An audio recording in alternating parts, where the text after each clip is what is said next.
ஒளிமயமான வண்ணங்களால் நிறைந்த ஒரு மாயக் காட்டில் சிறிய முயல் டிப்பி வாழ்ந்து வந்தது.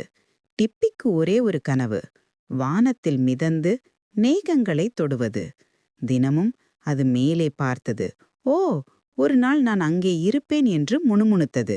ஆனால் டிப்பிக்கு ஒரு சிறந்த நண்பன் இருந்தான், ஒரு புத்திசாலித்தனமான ஆந்தை. அதன் பெயர் ஒல்லி. டிப்பியின் கனவை பற்றி ஒல்லிக்கு தெரிந்திருந்தது. அதனால் ஒரு நாள் ஒல்லி ஒரு பெரிய சிவப்பு ஹாட் ஏர் பலூனுடன் வந்தது. இது உனக்கு அங்கே செல்ல உதவும் என்று ஒல்லி கலகலவென்று கூறியது. மிகவும் உற்சாகமடைந்த டிப்பி தைரியமாக கூடையில் ஏறியது. மெதுவாக பலூன் தரையிலிருந்து கிளம்பியது.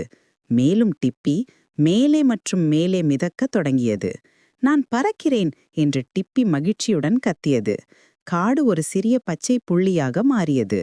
அது தனது சிறிய பாதங்களை நீட்டி மென்மையான பஞ்சு போன்ற மேகங்களை தொட்டது.